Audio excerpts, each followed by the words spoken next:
Okay, so hello everyone and Happy New Year. My name is Dr. Christy Walovich, and along with Dr. Kaylin Dobson, we are excited to welcome you to a second webinar in the series Primates Are Not Pets. As co-chairs of the Conservation Committee of the American Society of Primatologists, we hope that this webinar series will bring attention to the primate pet trade, highlight the need to protect primates in their natural habitats, and provide clear actions that people can make to ensure that primates remain where they should be, in the wild with their primate families. Today, we welcome a very special guest, Dr. Sam Shanee. Dr. Shanee earned his master's and doctoral degrees in primate conservation from Oxford Brookes University, where he studied the conservation and ecology of Andean primates. In 2007, Dr. Shanee co-founded the Neotropical Primate Conservation, a nonprofit charitable organization that promotes the conservation of neotropical forest habitat and wildlife through land protection, research, improvement of degraded habitat for wildlife, creation of public awareness, and facilitation of sustainable, ecologically friendly commercial products on behalf of local peoples. Since 2007, Dr. Shanee has been conducting conservation and research in Peru, Ecuador, and Colombia.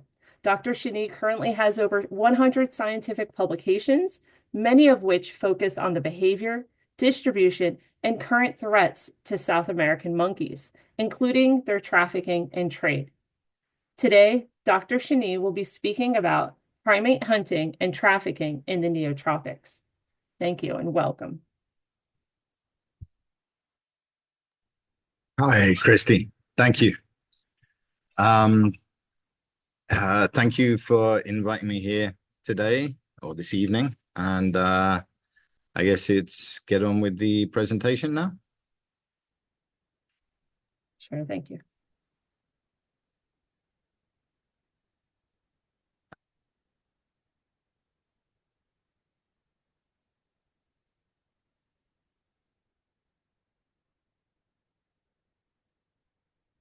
Hi all. As Christy said, I'm Sam Shanee. I'm originally from England, but I haven't lived in the UK since 1999, basically, and since 2007, I've been mainly living in Peru. Right now, I'm in the city of Moyobamba, which is a capital of a rural state called San Martin, and actually sitting in my home office upstairs in the dark, hoping my kids are asleep. So let's get to the topic of primate hunting and trafficking in the Neotropics. But first, I want to just give a slightly broader thing to put this in context. There's always people trying to estimate, studies trying to estimate how much trade is going on, how much trafficking in wildlife and so on. And quite often this focuses on an economic standpoint. So I pulled out these numbers from a recent paper by Nyman and et al. That the legal trade is worth about 400 billion US dollars annually, but the illegal trade 4 to 23 billion annually, roughly 1 to 5% in size. But this is something that I want to be very clear about, especially when you're in the tropics. Monetary value is not the best way to measure this. Just give you a couple of examples here. These are from websites where long-tailed macaques traded internationally for biomedical research legally can be sold for as much as $60,000 per animal, whereas in the markets, local markets in Indonesia, they can go for €1.5 to €5. So if you're measuring the size of a trade based on economic value, you have to take into account that the legal trade is, legal, so it's monitored, breeding centers, and the actual number of animals may be much, much smaller. As far as I'm concerned, the number of animals illegally traded far, far outstrips the legal trade in country more than internationally. If we look at this is an example from Peru. You can see the prices there, $15 to $60, $70, $190, depending on the species in Iquitos and Pucallpa, which are the two largest Amazonian cities in Peru. Once you get to Tumbes, which is on the north coast near Ecuador, far from the Amazon, these prices have gone up to $200, $180. And Tumbes is also a major port and on the border with Ecuador. So you're beginning to see an increase probably in the value of the animals for international trafficking as opposed to local level trafficking. And just as an example on the left there, online, you can buy in the US marmosets, night monkeys for $5,000 up to capuchin spider monkeys for $20,000. Whereas in country locally, you can buy them for as little as $15. So this is another case. Sorry, I'm complaining here a bit, but another case where I feel that trafficking and trade and hunting in the Neotropics in Latin America is severely underestimated. This graph is from a paper from a few years ago, but the situation hasn't changed where the IUCN Red List status, which evaluates threats to each species, consistently, for me, underestimates the threat level posed to primates in Latin America and the Amazon in Central America compared to areas like mainland Africa, Asia, and so on. And I was just aside here, I was at a meeting of the International Primate Protection League earlier this year, and Ophir Draw, I don't know if anyone's heard of him. He formed an organization in Africa a few years back called the Last Great Ape, and now runs an organization called the Eagle Network, which specifically does investigations to prosecute and targets hunting for illegal trade in Africa. And when he saw the numbers that we were finding in markets, which I'm going to present briefly in a minute, he was shocked and said that they never see numbers like that in Africa. So even though the trade may be less of an economic size, it's in just sheer scale and numbers, it's much greater. Another reason that I think the Neotropics or Latin America is sometimes overlooked is that, oh yeah, sorry, there's some disturbing pictures in this, possibly disturbing pictures in this presentation. I've tried to keep it to a minimum. But there aren't rhinoceros, there aren't elephants, there aren't tigers, there's not ivory, there aren't great apes. So I feel that it's quite often not given the same attention as trafficking and trade in Asia and Africa. But there are some very obvious similarities. The example here is the trade in lorises in Asia is comparable to shipments of marmosets and tamarins in South America, where you can have upwards of 100 animals in a single shipment being trafficked. And the same with the bushmeat crisis, as they've named it in Africa for the great apes. This is something which is also happening over here with atelids, spider monkeys, woolly monkeys, and howler monkeys. The main causes or reasons for hunting and trafficking in South America are subsistence hunting for food, commercial hunting for bushmeat, the illegal pet trade. That's why we're here today, as well as trophy hunting, hunting for keeping animals in circuses and zoos, also traditional medicine and other beliefs, as well as tourism and pest control. A lot of these are intermixed. For example, subsistence hunting, there's a huge overlap with commercial bushmeat hunting. If the hunter then knows that they can sell on some of the meat, they will. Female animals, especially with infants, female animals with infants, sorry, are preferentially targeted by hunters as they can get the meat and a baby animal to be able to sell into the illegal pet trade. This isn't really new information on the effect of of subsistence hunting. This is just a couple of studies from the 90s where you can see they evaluated a huge area across most of the Amazon, 56 different sites comparing hunted and unhunted. And the clear tendency back in the 90s even was that where there is hunting, the density, the presence of particularly large-bodied primates is much, much lower than in unhunted sites or sites with lower levels of hunting. Now, that was 1990s. How many years is that? 35 years ago now.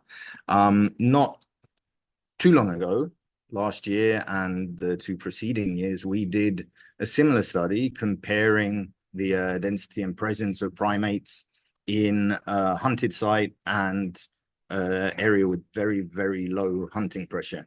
And just so you can see, even the small-bodied primates, apart from one anomaly there, which is the titty monkey, are found at much, much lower densities in the hunted site. And species such as howler monkeys, woolly monkeys, spider monkeys, the large-bodied ones were not found present at the hunted site. They've been completely extirpated. And this is something which we see over and over and over again. Before founding NPC, I spent, and this is how I got into conservation and primatology, was volunteering at rescue centers. And even back then, the tendency was, and this is what the rescue center owners told me, is that when they first started, a lot of woolly monkeys and spider monkeys would come in, rescued from the traffic, ex-pets and so on. And as the years passed, the numbers of those coming in were dropping off, and the tendency was more medium-sized and small-bodied animals. And this is 90% sure attributed to the fact that there are just so much fewer of the large-bodied species left. The availability for the pet trade has just dropped off. And this has obvious negative consequences for the local communities in these areas, because for a lot of them, since forever, the indigenous communities, this has been the staple food source for the communities. And now the market demand for pets for commercial bushmeat hunting means they're being left without their traditional food sources, as well as the primates themselves disappearing. So there's been a few studies. This is in Peru, again, from several years back. I'll get up to date in a minute, and I'll get to the pet trade. That between 1986 and 1996, there was a 70% increase in bushmeat sales in a single city in Peru, and that was in line with the population growth of the city. But of these, only 0.4% of primates hunted actually reached the market. And now we're talking about in 2020 and 2020, almost 30,000 primates traded annually in this city as bushmeat. So this again isn't the live animals, but it has, you know, an effect on their conservation. This typically isn't species sensitive. It involves many endemic and threatened species. As I mentioned before, the pet trade, the bushmeat trade are very, very mixed up, as are illegal logging and other forms of traffic. Personal experience when we were doing surveys at one site in the Amazon, and illegal loggers were constantly going up and down river to sites further upstream, and each time they were coming back, as well as floating the illegal timber down, they're also got canoes full of animals, live animals, to be sold as pets in local markets.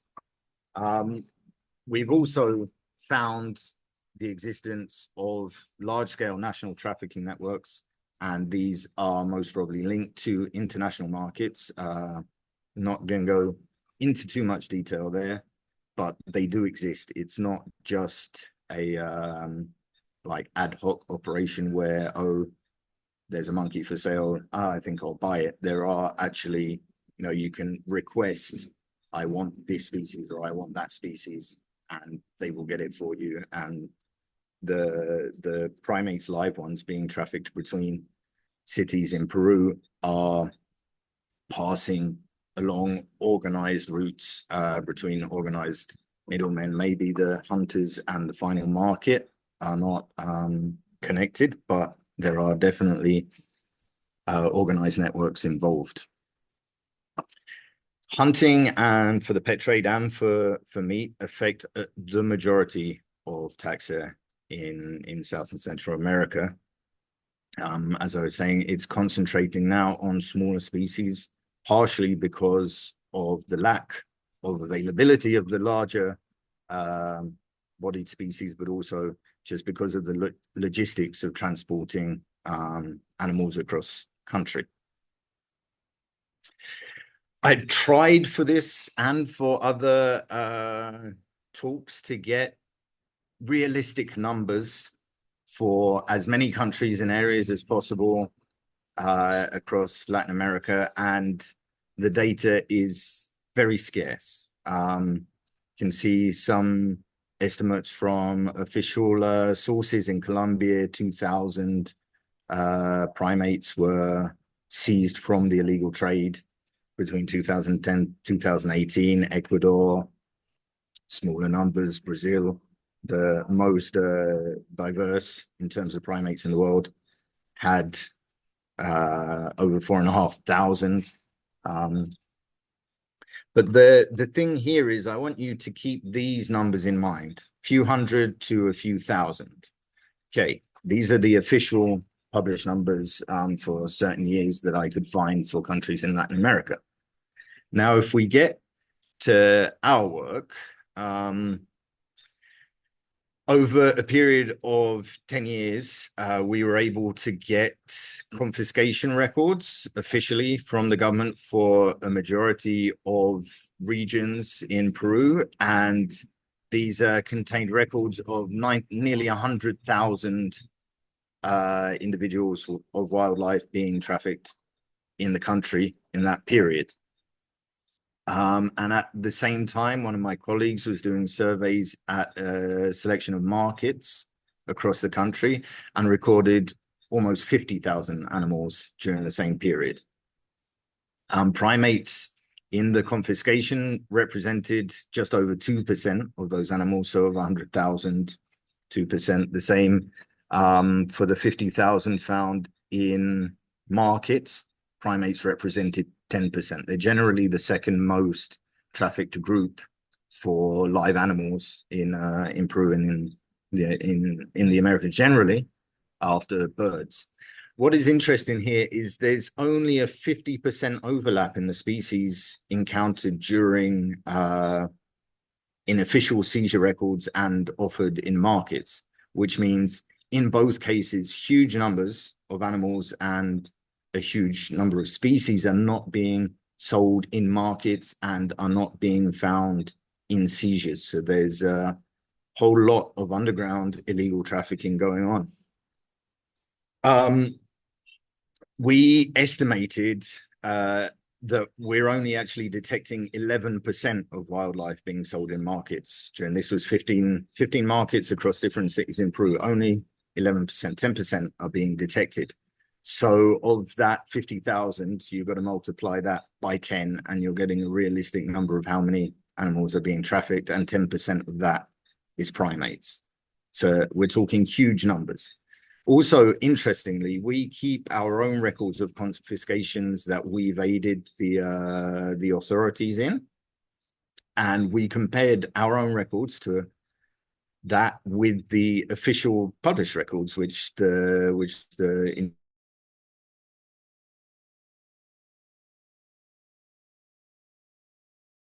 that we were involved in were actually found in the official records. And these are confiscations. We don't confiscate. We're not the police. That the police or the environmental authorities have done.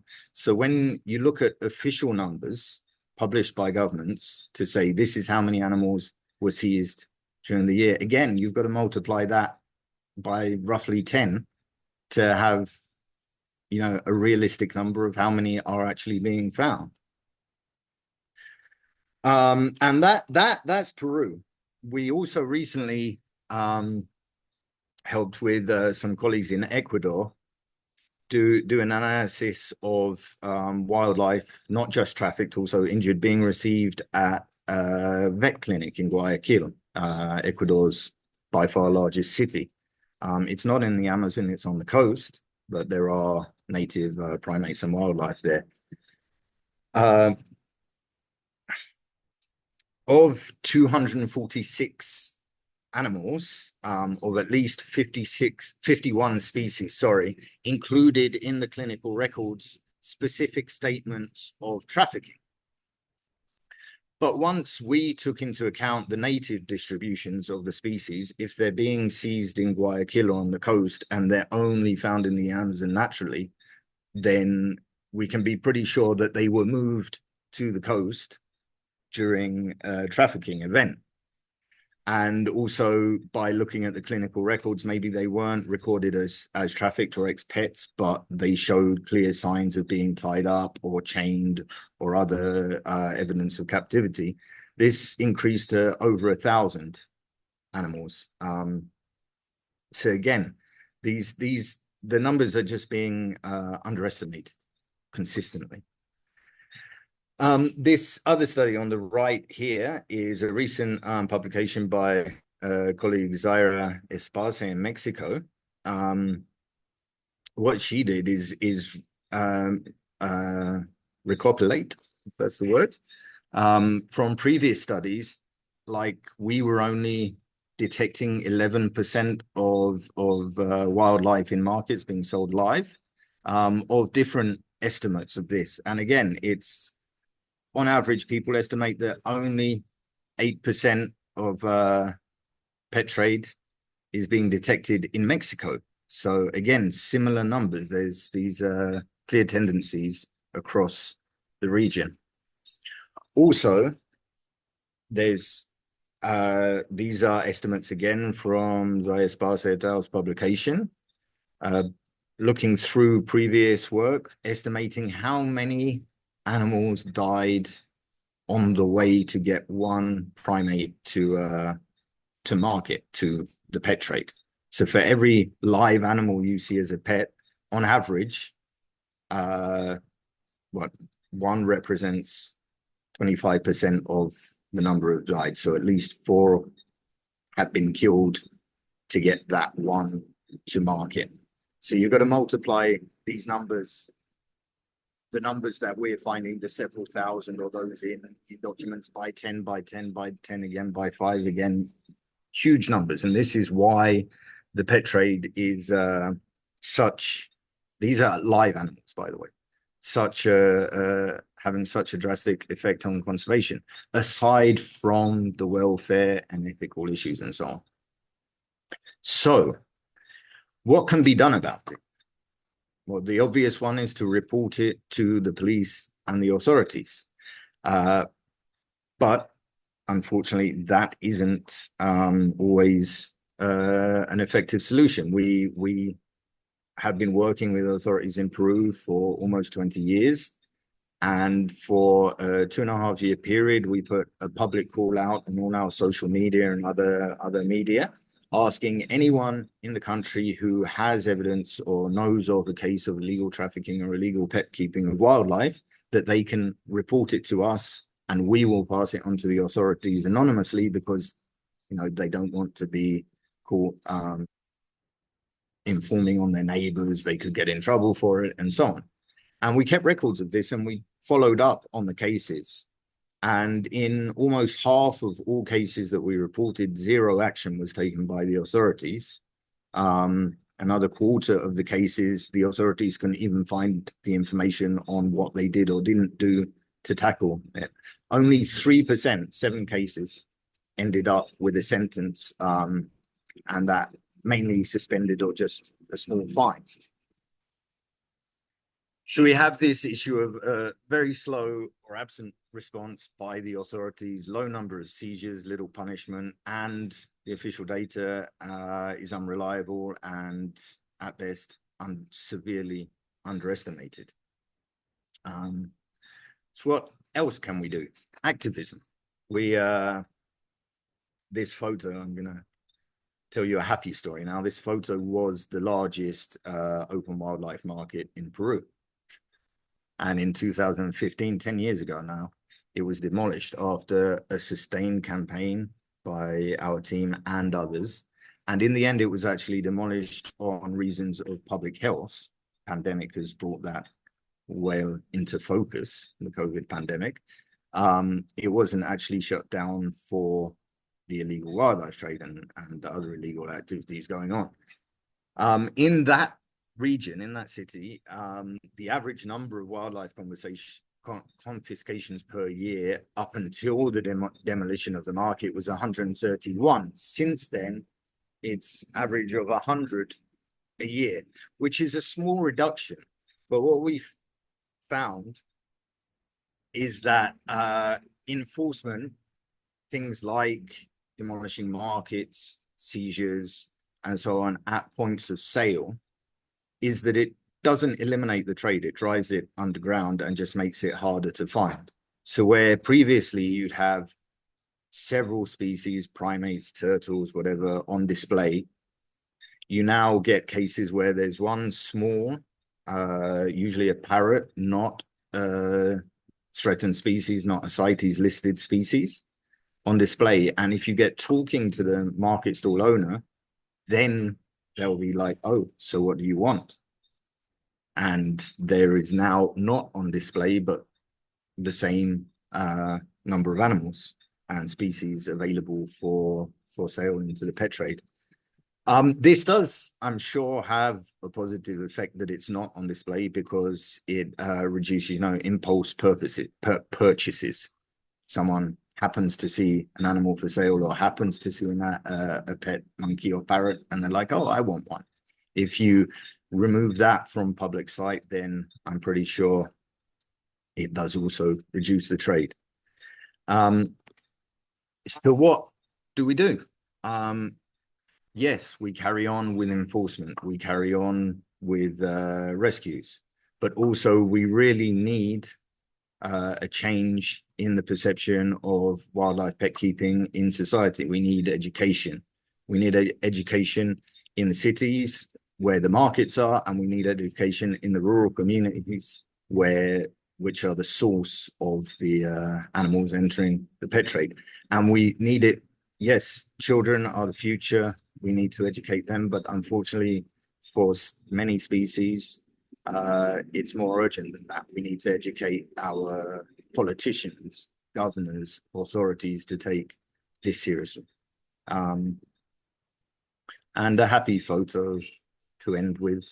Thank you very much for listening, and I hope that was interesting. Sorry it wasn't very happy. Thank you, Sam.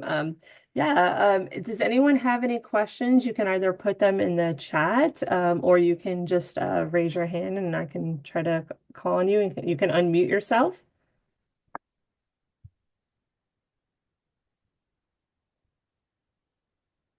So I have a quick question. I mean, you have a lot of, it's very data driven, right? Like you have a lot of numbers and all, which I think is probably really challenging to get. I mean, I think you work with what CITES databases and IUCN, or just can you talk a little bit about that process of, what do you think is kind of the easiest way to get those numbers? And I know that they're never 100% accurate. So just a little bit about that, because that's quite impressive, actually. Okay, things like CITES, that's the Convention on International Trade in Endangered Species. So that they only really count cross-border trade. They do have a database on internal trade, but also it's trade focused. It's not trafficking. They look to the legal stuff, but even then, I concentrate on primates. The taxonomy that used by CITES is from the 70s. It's not updated. It does not match the current IUCN taxonomy used, and it doesn't match the in-country ones. And this is a case we have in Peru as well, where the national threatened species database uses an outdated taxonomy. So we're, rescuing or helping rescue animals, species that are endemic and endangered according to the IUCN, but according to CITES and national legislation, they're part of a very common widespread species which isn't threatened. So these databases, they give you an idea. They give you an idea, and they're a good place to start, and they're definitely better than nothing. But you know, the large numbers there, the 100,000 from seizures across Peru, that is years of working hand in hand with the wildlife authorities, using personal contacts. I had this idea a few years back that, yeah, I'm gonna do a presentation which, you know, gives us a real overview, like I would have loved to do today, of exactly what's happening across the whole region. And the information just isn't there. Our best is to extrapolate from what we can get hold of and plan for the worst, hope for the best. Yeah, thank you. Any other questions for Dr. Shanee? Is Sylvia Yeah, I have a question. Atsalis. Yes. Hi, Sam. Hi. Thank you so much for this. And I know how difficult it is to hear, but also how difficult it is to get that information. So I just got back from Suriname. And you know, my thought immediately is, okay, what can I do? I'm a doer. I have to do something. And we've already been working with Marilyn and Beatrice here on the legal side and on the Keep 'em Wild campaign on ASP. But got back from Suriname. I had access to many students because I teach there at the university, and I was lucky because all the biology students that I had this year were very conservation minded, and I know that they want to get involved, but I would not know exactly, and I've talked this over before with people, what kinds of things could I do with college level students exactly? What program might I start? What low level? Because it is a little bit of dangerous work too, it sounds to me. I may be overreading into this, but give me a practical idea of what I can do for those young people who really they want to do something. They just need more guidance. First of all, college. Sorry, I'm from the UK. College for you is what age group? I'm talking about 18 to 24 in Suriname. Okay, undergraduates. The other, yes, Yeah. undergraduates. Yes, undergraduates. Okay. You know, the easiest and most possible thing to do is, you know, outreach. If they're interested in making a difference in Suriname or further afield, getting to the public. And there's two kinds of public which you need to reach. One is, you know, the market, the cities, the people buying it. The other one is the source. If you can educate both the communities or the people where hunting is taking place and the people who are buying it. So at the same time as reducing demand, you're also reducing offer. I'm going to sing our own praises here right now. We have our first study site that we set up in 2007, and periodically we census yellow-tailed woolly monkeys, a critically endangered species. And when we first got there, you know, the one of the locals, and this is very hard for me to admit in public, but he actually went out and caught one, thinking we would be so happy with it. So inadvertently, we actually caused hunting and trafficking.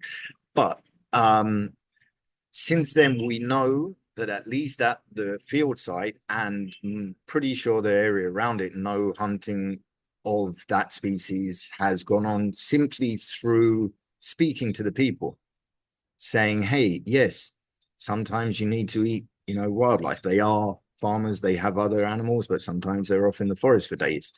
But look, you have critically endangered primates, you have bears, you have these animals, large, yes, delicious, maybe I'm vegetarian.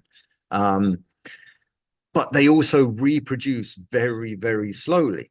And on the other hand, you have these large rodents, agoutis, packers, which reproduce 1 or 2 times a year. They have litters of up to 8 animals, and they're a pest eating your crops. So if you concentrate your hunting on those species, what you're protecting your crops, and they are species which aren't going to, be extirpated because of this level of hunting. Whereas you also have this primate, and this they love, this primate, which you may see every day, but in the entire world, it's only found for these few 100 kilometers around where you are. And it really does have an effect, generate pride. And we had at this site the case of the 5 villages nearest the site. They actually proposed in their own meetings that they would voluntarily ban the hunting of endangered species. And now at this site, we're processing the data, but we have something like in 15 years, a 70% increase in the size of the yellow-tailed woolly monkey population. And people always say, yeah, but that's the deforestation around forcing all the groups in. No, the last census we did, the only increase was in infant and juvenile animals. It's a natural increase in reproduction and elimination of hunting, I feel. Anyway, back to your question.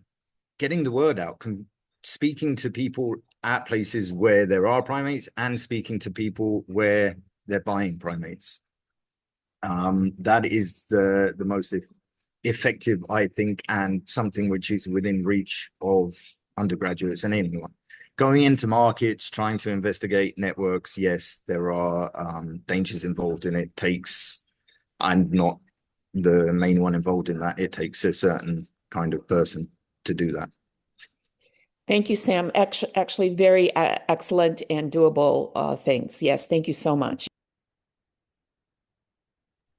Okay, thank you so much. I think at this point in time, we're going to need to move on to our next speakers. Dr. Shanee, if you can, I don't know if you want to put your contact information in the chat. We already have a link to Neotropical Primate Conservation in there. So if people want to find out more about that organization, they should be able to do so. So thank you again. Okay, so Yeah. Thank you. This is a nice segue. Dr. Atsalis, your question about what folks can do. This is a great segue into the Wild Sun Rescue Center. They are a wildlife rescue and rehabilitation facility located in Cabuya, Costa Rica. The center was founded in 2007. It looks like a lot of good things happened in 2007, with a mission to rescue, rehabilitate, and release native animals brought in that were sick, injured, or orphaned. Some of the major threats native wildlife face include dog attacks, electrocution, kidnapping, and the illegal pet trade. In addition to rescuing and rehabilitating wildlife, Wild Sun has a strong local education program and engages with people from around the world through internships and volunteer programs. Today, Hayley, Pavis, and Gabriella Pereira, the animal care and internship managers, are here to share about how Wild Sun works to combat the illegal primate pet trade. Thank you and welcome. Hi, thank you so much for receiving us. I'm Gabriella. I'm an animal care manager at Wild Sun, which means I work directly with the animals, rehabilitating them, rescuing and releasing. And I'm also the volunteer coordinator here in Wild Sun. So I'm in constant contact with all of the volunteers that we receive and also all the interns that we receive. And yeah, thank you so much for receiving us. Now my co-worker Hayley is going to talk a little bit about what we do.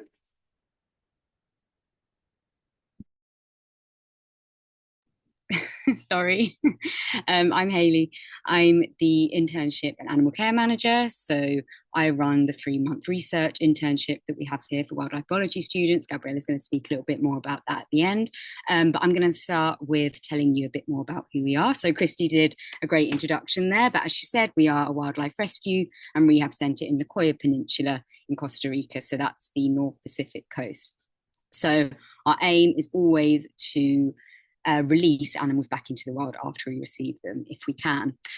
So Costa Rica, as you may know, is one of the most biodiverse places on Earth. So we receive a lot of different species, from armadillos, anteaters, raccoons, skunks, peccaries, owls, lots of other birds, sometimes big cats occasionally, and of course primates, and mainly primates. And primates are the species that we have here for the longest time because they come in usually as infants, which I'll talk a little bit more about, and we need to keep them and form troops and wait till they're at dispersal age to release, whereas some of the other animals, they come in and can be released a lot earlier, especially if they're solitary. So in the peninsula, we have two species of monkeys. We have mantled howler monkeys and white-faced capuchins, but Costa Rica in its entirety is actually home to 4 different species. But unfortunately, spider monkeys and squirrel monkeys are locally extinct in this region due to various anthropogenic effects, one of which is the illegal pet trade. And both of those species that we don't have in this region are actually listed as endangered on the IUCN Red List. So Costa Rica banned the trade of wild pets in 2012, including wild caught and captive bred animals. However, it's been difficult to reverse the practice as it's been ingrained in Costa Rican culture for a long time. So at Wild Sun, as I said, we receive many different animals, and some of which have been kept as pets. Honestly, it's less so primates that we receive as pets here. It's more raccoons, squirrels, parrots. We even have a peccary, a wild pig at the moment, that people have kept as pets. And usually we receive them because the owner themselves brings them to us pretending that they're not pets and saying, just found them, blah, blah, blah. When the reality is that they become too difficult to care for. They become aggressive. And at this point, luckily, we are able to dehumanize a fair few of those that we receive, but of course, after years in captivity or however long it may have been, sometimes the effects are irreversible and they will be sanctuary animals in captivity for the rest of their lives. But the ones we are able to dehumanize and re-release, how we do that is by using some of the strict policies we have here, which are not to speak to our animals, not to call them by name, not to spend unnecessary time with them, wear disguises when we need to, and often sometimes even just trying to scare them a little bit when bringing in their food and making sure that they associate us with something negative. So when we do finally re-release them, hopefully they won't approach people again and be under that threat of becoming things like pets. So as I mentioned, we don't receive too many monkeys from the pet trade, although we do have one at the moment, which we do suspect was from the pet trade. She's a juvenile, and she's just a little bit too comfortable with us. She approaches us a lot. When she first came in, she didn't seem very scared by the fact that we needed to handle her, perform health checks. And that kind of suggests to us that she potentially had been in a fair bit of human contact before, because as a species, howler monkeys, they're very chill. Some people call them the Rastafaris of the forest here. So they're very calm. They keep to themselves. They're not some of the monkeys you see in Asia that will come up to you and try to take your food. They're not like that. They stay up in the trees and are very calm. So the fact that they're not really scared of us suggests that maybe they had been in kind of kept in captivity before. But on the whole, we don't receive too many monkeys from the pet trade, which could suggest the trade of primates as pets is perhaps improving in this area, or as Sam mentioned, perhaps there is ongoing illegal pet trade that is not being detected. So we don't really know what the reason for that is. But the main reason we do receive monkeys, and it is mainly howler monkeys rather than the capuchins, is due to the local electrocution problem. So there are many uninsulated power lines in the area, and howler monkeys are more likely to get electrocuted because of their prehensile tails. So in the way they navigate through those power lines. So they having a prehensile tail is like an extra limb, so they hang from it, and they actually will hang on to the top wire with their tail and walk along the bottom, and they'll kind of close the circuit there and be more likely to get electrocuted than a capuchin who doesn't use their tail prehensively. That's not the word. Does not have a prehensile tail, but they use it to balance, so they don't close that circuit. So I'm going to tell you a little bit more about our rehabilitation process here up to release. And again, I'm going to mainly speak about howler monkeys as they are the main monkeys we receive at intake. We do receive capuchins sometimes. And of course, they do suffer from the pet trade. One example being Friends, which you may have all seen. Ross's monkey Marcel is a pet trade. So, is a pet and a capuchin. So, that's the reason why they are considered that. But we mainly receive infant howlers that have been orphaned due to electrocution. So the mother receives the primary shock, and we end up with an orphan baby. So when we receive them, they have their initial examination and they're treated for any visual or suspected injury, depending on the reason they were brought in. They'll go for a 1-month quarantine period where they're housed alone to make sure there's no spread of disease between other monkeys. And initially, we are their mother figure, but we still try and make sure that we're not spending too much time with them, but we do need to take them out 6 times a day, syringe feed them, and they go on a transition from milks to solids. And we actually use teddy bears to handle them, and that's so they become attached to the bear and not to the humans. So howlers are quite easy to handle because of their prehensile tail, so you can pick them up by their tail, wrap them around the bear, and it means that that's what they associate with a kind of mother figure in that age. It's not us, even to the point where sometimes you will go to the enclosure if you didn't, obviously not with intention to pick them up, but maybe to add some leaves or something. And if they come up to you and don't see the bear, they sometimes don't really know what to do because they're not used to climbing on you, and that's exactly what we want. And then the next thing we make sure is that we socialize them with other howlers as early as possible. And we're starting to form those troops that they're eventually going to be released in, of course, dependent on what howlers we have in at the time. They remain in our ICU area until they confirm or regulate for themselves and they appear healthy enough to be moved to pre-release. And then pre-release is where they stay, where we then back off more. We don't have kind of physical contact with them anymore. They're eating themselves, we're providing them with fresh browse, enrichment, and enclosure changes while they're there. And then eventually we will aim to release them at 2.5 to 3 years old, which is their natural dispersal age.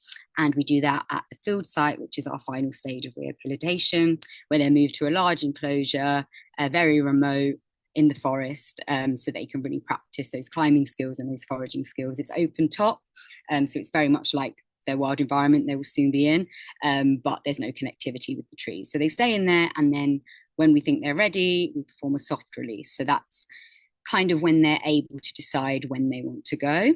So we'll put up the bridge between a tree on the inside of the enclosure, a tree on the outside, and they then will come in and out as they please. We'll provide some supplementary food and water outside as well. And eventually they will discover that they prefer the wild and they prefer all the nice, fresh young leaves at the top of the trees that we can't get. So eventually they release themselves when they're ready. And we make sure that we have that system in place so that we're not pushing them to be out and wild until they're ready. And we do luckily find that our howlers are not really humanized when they leave. And that's due to those measures that I spoke about before that we take here, like not talking to them. And actually, in fact, at the field site, we even deliver their food in like these mesh disguise things so that they hopefully don't associate us with food. That's the main dangerous thing we don't want them to have. But in general, as a species, which is really nice with the howlers, is that they generally just seem to lose interest in us as they get older. When they're young, they're very needy, but as they would be because they need a mother figure. But then as they grow up, they prefer to be more independent and with their conspecifics, which is why it's important to introduce them to other monkeys at a young age. So yeah, they leave pretty unhumanized, which is great because, of course, again, if they approach humans, they are under more threat of being taken as pets. I'm going to pass to Gabby now. He's going to speak a little bit more about the role of social media in limiting pet trade. Hi, thank you so much, Hayley. So as a rescue center, we have a social media, we have an Instagram, and we have a YouTube channel, we have LinkedIn, and we rely on donations to keep our work here at Wild Sun. And we know that social media can be really helpful to us, but can also be really harmful to wildlife. So what we try to do on our socials is avoid any ways people can associate wildlife and our rescues as pets. So for example, we don't publish any animal names. So sometimes we have nicknames for the animals here at Wild Sun that only occur between the team. So we will never publish those names online. And of course, we don't publish any pictures without a clear professional context, which is really important. This happened after we did a course and we found out that when we publish, for example, animal names, people tend to associate the animal as pets and not as wild animals. So when we found this out, we stopped immediately doing this on social media. And now all of our social is just the animal, no names anymore, and only professional pictures, of course. Besides that, as Hayley said, we're based in Costa Rica, And here in Costa Rica, the government has a campaign that is called Stop Animal Selfies. It explains a lot by its name. So it's a campaign in collaboration with civil organization and tourism companies, and it aims to raise awareness about the negative impacts of selfies and photos that exhibit direct contact with wild animals. So basically, this campaign, the Stop Animal Selfies, seeks to reduce cruel behaviors and to alert on the potential risk involved on taking selfies with wildlife. So basically, selfies and inappropriate photos with wild animals can be really harmful to the wildlife. Sometimes we see a picture online and we don't think that anything bad is happening, but on the backstage of that picture, a lot of bad things can be happening.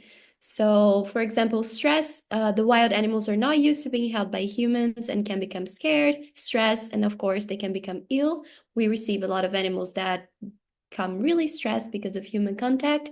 And for example, primates, when we see this beautiful selfies with people with primates, the primates that we see in those pictures are often held by multiple people within minutes, which can cause them immense stress. And of course, our theme of the webinar, illegal wildlife trade. So the selfies with wild animals can increase the demand for the animals as pets, which contributes to the illegal wildlife trade. And behind those photos, we have a lot of animal cruelty going on. So selfies with wild animals can involve poor handling, poor nutrition, and poor housing, for example. And last but not the least, we have, of course, the danger for the tourists. So the selfies with wild animals can be dangerous for the animals and, of course, for the person taking the selfie with them. So tourists may be exposed to biting, to scratches, to attacks, and, of course, to contagious diseases. And this includes both for the tourists and for the animals. So we can get diseases from the animals and we can also spread diseases to them. So when someone takes an inappropriate photo with an animal, this can encourage other people to seek places that offer the same, which continues the vicious cycle. So we're part of this campaign in Costa Rica, and we receive a lot of volunteers and interns from all around the world. And of course, they want to publish content on their social media. And we educate them a lot, we train them a lot, and we tell them that selfies is absolutely prohibited, and pictures without a clear professional context are also, absolutely prohibited.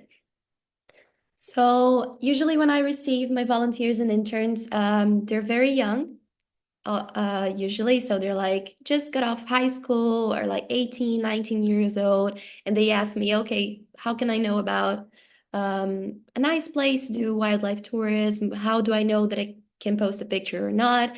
And I always tell them, oh, just don't go to places that you can touch the animal, that you can feed the animal, and always go on wildlife observation experience with a trustworthy tour operator, such as a biologist, for example. And of course, watch the animals from a safe distance. And as I said, we receive volunteers and interns from all around the world, and we rely 100% on their amazing work. And we're extremely grateful for every single one of them. So our job here at Wild Sun, rescuing, rehabilitating, and releasing the animals back to the wild wouldn't be possible without the volunteers and interns that we receive. Mainly me and Hayley, we work together recruiting the volunteers and interns. And everybody that we receive here, we educate, we train them, so they're not gonna just be thrown in the pre-release area, for example, and we just tell them what to do. They're gonna be trained by one of the managers that we have here. And yeah, which we think is really important. And talking a little bit about the volunteer opportunities, our volunteers, they can stay here from 4 weeks, usually to 12 weeks. Sometimes we receive volunteers that stay longer. We received one to stay for 20. Sometimes they want to stay for 26. So it's up to them. But we have a minimum of a 4-week stay. And they basically help us with everything. So they do enclosure cleaning, they make enrichment, which is really fun. They help with the maintenance of the property, they do diet preparation, and sometimes our ICU is so full, and they assist the managers with orphans and the most critical patients too. And of course, we have the part that Hayley works more than I do, which is the wildlife biology internship, which is an amazing program. We have this internship program, which is a 3-month commitment.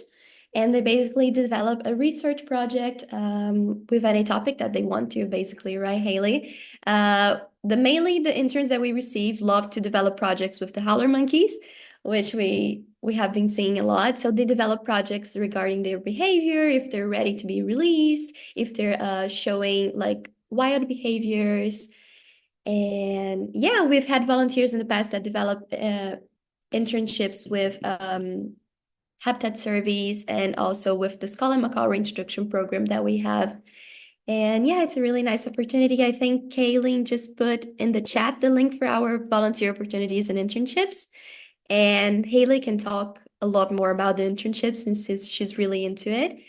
And yeah, thank you very much. I'm so sorry if I made any mistakes with my English. I'm not a native speaker, but I hope you guys understood. So Thank you, Gabriella. Yeah. So the internship program, as Gabby touched on, is 12 weeks, and we kind of develop a project together, something that's interesting for the intern, but also beneficial to us and helping us understand more about the species. And the focus at the moment is the post-release studies for the release howlers, because we really want to find a way to properly keep track of them post-release and to make sure they're surviving out in the wild and inhibiting the correct behaviors, because what there is not a lot of or enough of at the moment is post-release studies of released howler monkeys, which is of course important because you can do all you can at the center, but you need to know they're surviving in the wild, or maybe what you're doing is not worthwhile. So that is what we're focused on at the moment. And if anyone wanted to drop me an email or just apply on the website, I can tell you more about that. But thank you so much on behalf of me and Gabby for having us here. And yeah, thank you. Okay, thank you very much. Before we move on to a few final words, does anyone have any questions for Gabriella or Hayley about the Wild Sun Rescue Center? Oh, I'm also going to leave my email here. If anyone wants to reach out, you can gladly send me an email and I can answer your questions. So yeah. I'll put mine too.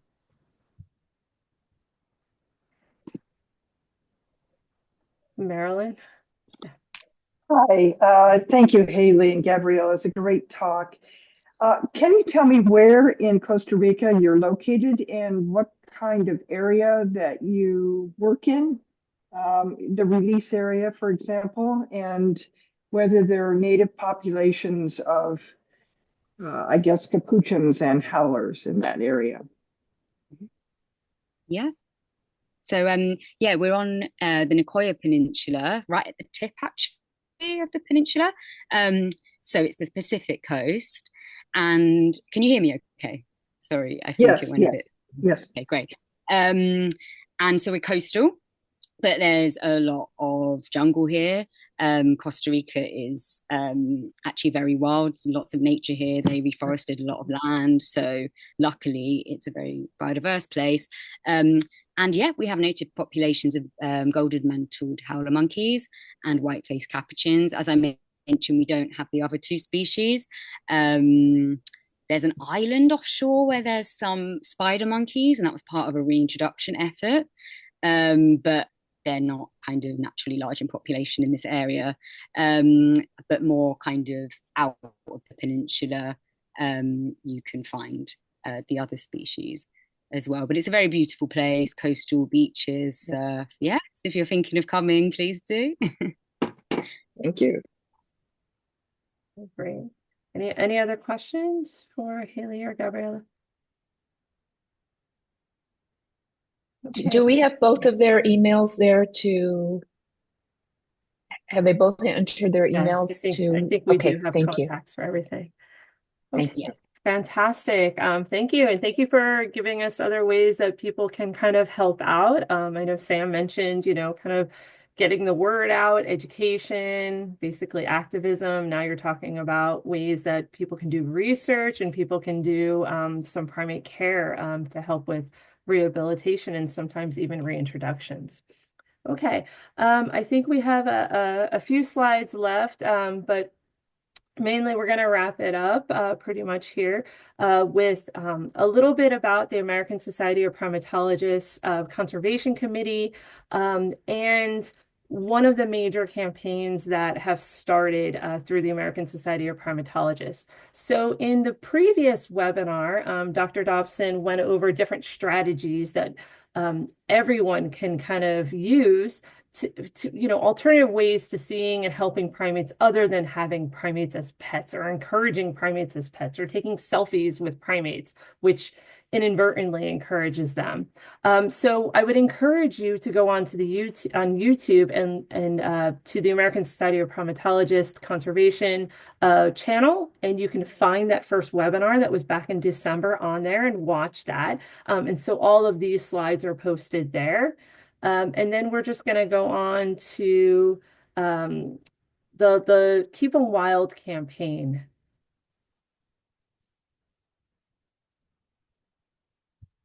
Can I get that slide up?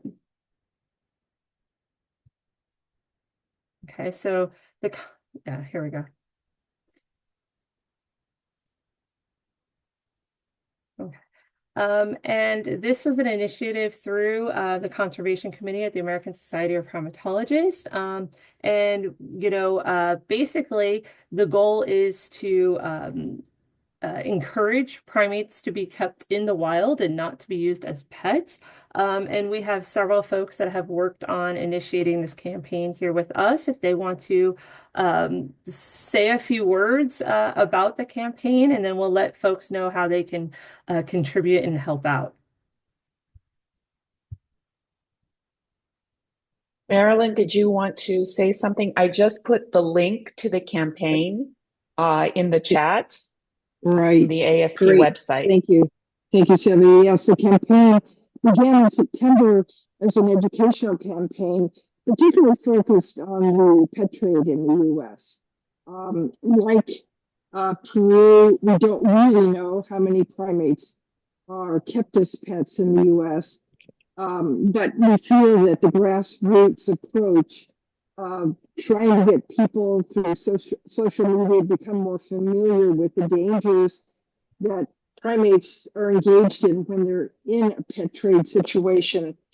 We're hoping to promote those ideas and also, if possible, to gain some resources by donations to provide more input for training and research in the primate pet trade. Do you want to?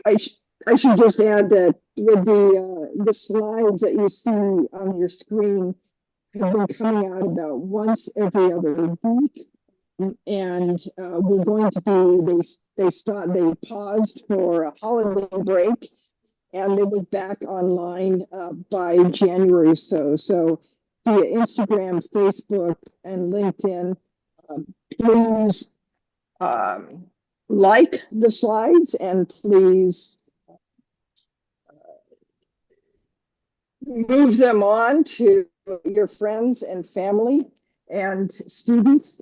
Become more interested and informed about the primate pet trade.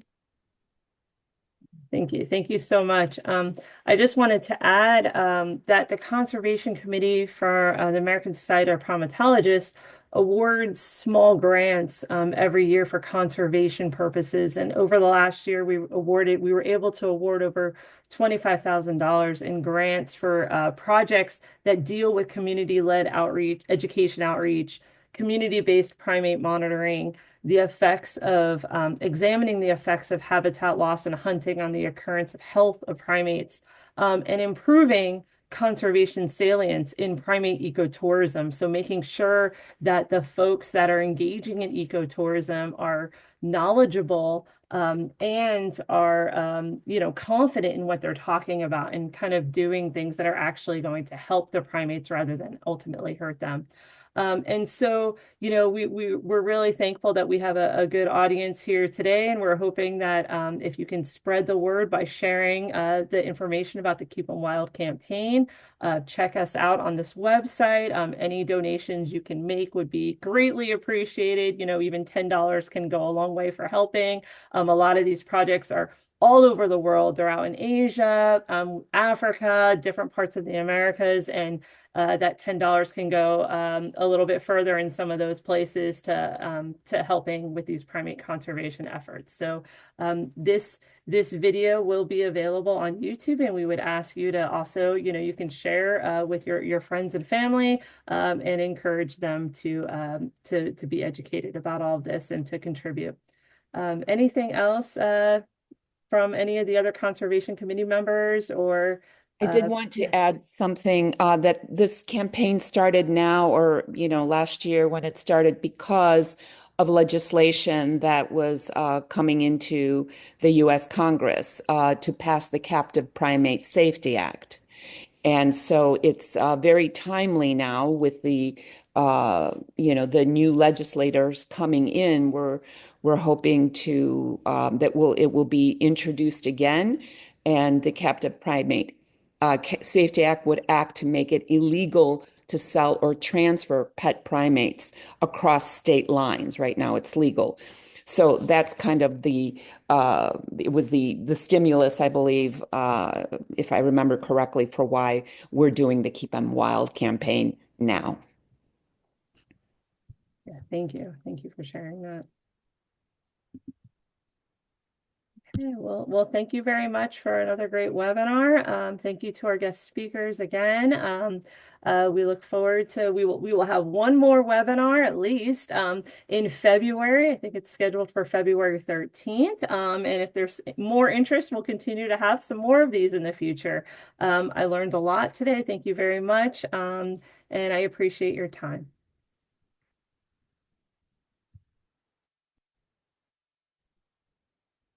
Thank you. Thank you. Thank you so much for receiving us. Thank you so